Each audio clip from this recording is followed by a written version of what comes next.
Hello दोस्तों। मुझे उम्मीद है कि आप सभी अच्छे होंगे। दोस्तों, जो आज हमारा डिस्कशन होने वाला है, ये डिस्कशन हमारा एक्सपायरी पे बेस है। एक्सपायरी में इस तरीके से ट्रेडिंग लॉस कम होगा। तो यहां से आप एक बात समझ गए होंगे कि एक्सपायरी के दिन बहुत सारे लोग अपना पैसा गंवाते हैं, क्योंकि उनके अंदर एक लालच होता है कि अपने पैसे को डबल कर दो, 10 गुना कर दो। इस तरह की कि भाई 20 का प्रीमियम 300 चला जाएगा, 200 चला जाएगा, 500 चला जाएगा या 100 चला जाएगा। क्या ऐसा होता है? ऐसा कभी कभी होता है, हर बार ऐसा नहीं होता। और इसी चक्कर में वो अपना लॉस करते हैं, क्योंकि ये प्रीमियम जीरो भी हो जाता है। हमें ये सच भी पता होना चाहिए। अब यहां पे कौन से तरीके होते हैं, जैसे कि मैंने आपको एक बात बताई थी, जब भी लॉस होता है, लॉस के बारे में मैंने आपको एक चीज समझाई थी। एक तो होता है डर, जिसके कारण आपका लॉस बढ़ता है। इस पे मैंने आपको वीडियो प्रोवाइड की हुई है, आप वो जाके देख सकते हैं। दूसरी, आज एक और चीज मैं आपको बताने वाला हूं, जिसके कारण से आपका लॉस होता है, वो है लालच। आपके अंदर का लालच आपको लॉस करवाता है।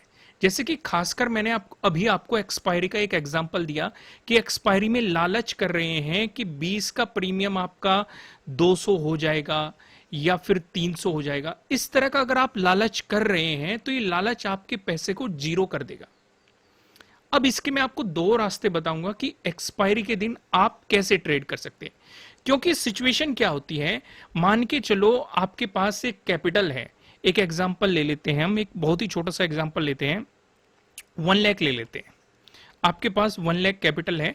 आप बाकी के दिन जो भी ट्रेड कर रहे हो, ठीक है, 1 लाख में आपको जो भी क्वांटिटी मिल रही है, जो आपका जो भी रिस्क मैनेजमेंट है, एक्सपायरी वाले दिन ये आपको ज्यादा क्वांटिटी मिल जाएगी। समझो क्या गलती करते हैं।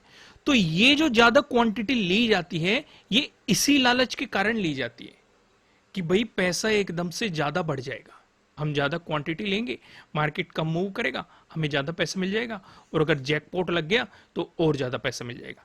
तो ये लालच नहीं करना है। तो अब यहां सवाल ये उठता है, इस लालच एक्सपायरी वाले दिन हम किस तरीके से ट्रेड करें। तो इसके मैं आपको दो रास्ते बताऊंगा। क्योंकि कुछ लोग एक्सपायरी में ही अपना सारा पैसा गवा देते हैं, जो वे बाकी के दिन कमाते हैं। मान लो 5 दिन आपने ट्रेडिंग की, ठीक है, एक दिन उनमें से एक्सपायरी है, 4 दिन आपने जो भी पैसा कमाया, कुछ लोग एक्सपायरी वाले दिन उसे सारा खो देते हैं, अपना कैपिटल भी खो देते हैं, वो इसी लालच के कारण कि भाई पैसा हमारा ज्यादा बढ़ जाएगा। तो कौन कौन से वे दो रास्ते हैं, उन्हें समझने की कोशिश करते हैं। पहला जो हमारे पास रास्ता है, वो रास्ता है, आप नेक्स्ट एक्सपायरी में ट्रेड करो। अगर आप अपने आप पे कंट्रोल नहीं कर पा रहे हैं, तो आप नेक्स्ट एक्सपायरी में जाके ट्रेड करो। इससे क्या रहेगा कि आपका वो प्रीमियम जीरो नहीं होगा। भाई आप मान के चलो, अगर आप करंट एक्सपायरी में ट्रेड कर रहे हो, आपका 20 का प्रीमियम है, मान के चलो ये 100 चला गया, तो भाई ये जो नेक्स्ट एक्सपायरी वाला प्रीमियम है, ये भी तो बढ़ेगा, क्योंकि मार्केट यहां पे भी आप एक डायरेक्शन में जाने की कोशिश कर रहे हो, यहां पे भी मार्केट उसी डायरेक्शन में जा रहा है।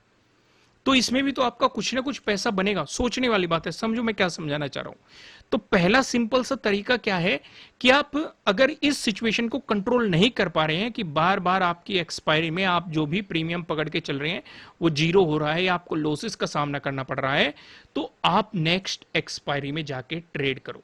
पहला सिंपल सा रास्ता है ये।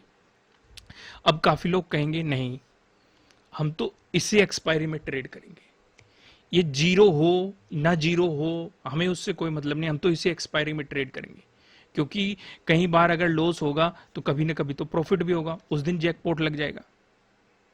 तो उन्हें मैं सजेशन दूंगा, वो फिर से लालच कर रहे हैं। अगर आपको करंट ही एक्सपायरी में ट्रेड करना है तो उसका भी एक तरीका है। भाई आप जो बाकी के दिन ट्रेड कर रहे हो, मान लो 5 दिन आपने ट्रेड करी, उसमें एक एक्सपायरी का दिन आया, या बाकी 4 दिन आप कुछ ना कुछ रूल फॉलो कर रहे होंगे, कोई ना कोई स्ट्रेटेजी फॉलो कर रहे होंगे, कोई ना कोई सेटअप फॉलो कर रहे होंगे। अब मान के चलो आपने कोई स्ट्रेटेजी इस दिन फॉलो करी, इन 4 दिन, अभी एक्सपायरी की हम बात नहीं कर रहे, एक्सपायरी वाले दिन क्या करना है वो भी मैं आपको समझाऊंगा।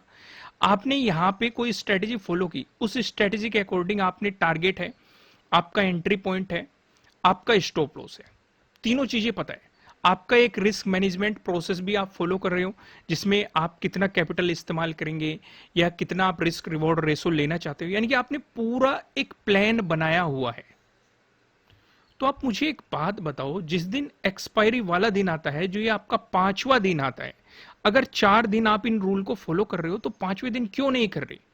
भैया अगर मान के चलो आप यहां पे कुछ भी आप एग्जांपल ले लेते हैं, अगर आप इन दिन 5 लोट में काम करते हो, इन 4 दिन भैया एक स्ट्रेटेजी को फॉलो करते हो, प्रॉपर एंट्री फॉलो करते हो, प्रॉपर टारगेट फॉलो करते हो, प्रॉपर स्टॉप लॉस फॉलो करते हो, एक कैपिटल है, सिर्फ आपने एक रूल बना रखा है कि 5 ही लोट में काम कर रहा है। जस्ट मैं एग्जांपल ले रहा हूं, आपका वो 2 लोट भी हो सकता है, 1 लोट भी हो सकता है, 10 लोट भी हो सकता है, 100 लोट भी हो सकता है, कुछ भी। मैं जस्ट एक एग्जांपल ले रहा हूं आपको समझाने के लिए। तो एक्सपायरी में भी आपको ये अपना रूल नहीं तोड़ना चाहिए, आपको इसी 5 लोट में ही काम करना चाहिए, सेम ही आपका सेटअप होना चाहिए। जो भी आप सेटअप फॉलो करते आ रहे हो उसी के अकॉर्डिंग आपका टारगेट होना चाहिए, उसी के अकॉर्डिंग आपका एंट्री पॉइंट होना चाहिए, उसी के अकॉर्डिंग आपका स्टॉप लॉस होना चाहिए। अगर इस तरीके से फॉलो करेंगे तो आप करंट एक्सपायरी में भी ट्रेड करके प्रॉफिट बना सकते हो। देखो लॉसेस होंगे, ऐसा नहीं होता कि हर बार ये आपके प्रॉफिट होते रहेंगे, लॉसेस का सामना करना पड़ता है, पर लेकिन एक्यूरेसी देखते हैं कि भाई किसी भी सेटअप की एक्यूरेसी या किसी भी स्ट्रेटेजी की एक्यूरेसी देखी जाती है और उसे इंप्रूव करते हैं आप अपने एक्सपीरियंस के अकॉर्डिंग या फिर आपने जो नॉलेज ली है उस बेस के अकॉर्डिंग। तो यहां पे हमने 2 तरीके समझे, यानी कि जो ये एक्सपायरी में जो हमारा लॉस बढ़ रहा है, ट्रेडिंग लॉस, तो ऐसा कौन सा तरीका है जिससे हम इस लॉस को कम कर सकते हैं? वो क्या है? पहला तरीका, आप नेक्स्ट एक्सपायरी में ट्रेड करो। समझे मैंने क्या समझाया? पहली चीज जो हमने समझी वो ये समझी कि हमें नेक्स्ट एक्सपायरी में ट्रेड करना है। दूसरी चीज जो हमने समझी, दूसरी चीज हमने यहां पे ये समझी कि जो बाकी के 4 दिन जो हम रूल फॉलो कर रहे हैं, जिस रूल के अकॉर्डिंग हम अपनी एंट्री ले रहे हैं, जिस रूल के अकॉर्डिंग अब हम अपना टारगेट डिसाइड कर रहे हैं, जिस रूल के अकॉर्डिंग हम अपना स्टॉप लॉस डिसाइड कर रहे हैं, तो एक्सपायरी वाले दिन भी हमें इसी रूल को फॉलो करना है। गलती क्या होती है? गलती ये होती है एक्सपायरी वाले दिन प्रीमियम हो जाते हैं काफी सस्ते और आप अपनी पूरी कैपिटल से खेलने की कोशिश करते हैं। अब मान के चलो मैंने आपको एग्जांपल लिया था कि यहाँ पे आप बाकी दिन अगर आप 5 लोट से काम कर रहे हो तो एक्सपायरी दिन अगर आपको सेम ही पैसे में जो भी आपका कैपिटल है, सेम ही कैपिटल में अगर आपको 10 लोट मिल रहे हैं तो आप 10 लोट से ट्रेड करने की कोशिश करते हो, या 15 लोट मिल रहे हैं तो 15 लोट से ट्रेडिंग करने। कभी आपके प्रॉफिट बन जाते हैं, कभी आपके प्रॉफिट गायब हो जाते हैं और आपकी कैपिटल भी गायब हो जाती है। तो एक दिन के लिए आप रूल क्यों बदल रहे हो? भाई ये मार्केट कभी भी बंद नहीं होने वाला है। मैंने आपको समझाया, ये पहले भी चलता था, आज भी चल रहा है, 1 महीने बाद भी चलेगा, 1 साल बाद भी चलेगा, 10 साल बाद भी चलेगा। कहने का पर्पज है बंद नहीं होगा। तो बेहतर है आप यही रूल फॉलो करते रहो। जरूरी ये है कि आपके पास कैपिटल बचना चाहिए इस मार्केट में वापस आने के लिए। और कैपिटल कब बचेगा? जब आप रूल के साथ छेड़खानी नहीं करोगे। क्योंकि कुछ लोग ये सोचने लगते हैं कि अब उन्हें ट्रेडिंग आ चुकी है, अब वे लोट इंक्रीज कर सकते हैं। लोट किस तरीके से इंक्रीज करने होते हैं, कब इंक्रीज करने होते हैं, वो भी मैंने आपको बताया हुआ है। समझ में आ गया मैंने क्या समझाया? इन चीजों को फॉलो करोगे तो 2 तरीके बताए, जल्दी से समराइज करते हैं चीजों को फिर से। पहला क्या है? अगर कंट्रोल नहीं हो रहा है, नेक्स्ट एक्सपायरी में ट्रेड करने की कोशिश करो, क्योंकि वो भी आपको कुछ ना कुछ पैसा दे देगी, बढ़ेगा उसका भी, अगर मार्केट उसी डायरेक्शन में जा रहा है। दूसरा, अगर आप किसी दिन बाकी के दिन जो भी स्ट्रेटेजी फॉलो कर रहे हो, जो भी रिस्क रिवॉर्ड रेशो या रिस्क मैनेजमेंट फॉलो कर रहे हो, सेम ही आपको एक्सपायरी वाले दिन फॉलो करना है, कुछ अलग नहीं करना है। प्रॉपर स्टॉप लॉस पे एग्जिट मारना है, प्रॉपर टारगेट लेके निकलना है, लालच नहीं करना है। तो अभी हमने यहां पे क्या समझा? आज हमने एक चीज और ऐड कर दी। लॉस होता है किस वजह से? एक तो आपके डर के कारण, दूसरा होता है आपके लालच के कारण। दोनों चीजें आप समझ गए होंगे और किस तरीके से इन्हें कम करना है, इन पे भी मैंने वीडियो बनाई हुई है, आप उन्हें जाके देख सकते हैं। ये कंटेंट या टॉपिक अच्छा लगा है तो लाइक करना, कमेंट करके बताना कि कुछ अलग सीखने को मिल रहा है कि नहीं। नए हो इसी तरह का कंटेंट देखने के लिए सब्सक्राइब करना और बेल आइकन प्रेस करना, जिससे आपको आने वाली वीडियोस के नोटिफिकेशन मिल सकेंगे। फिलहाल इस वीडियो में इतना ही, फिर मिलेंगे किसी नेक्स्ट वीडियो में किसी अच्छे कंटेंट के साथ। Thank you.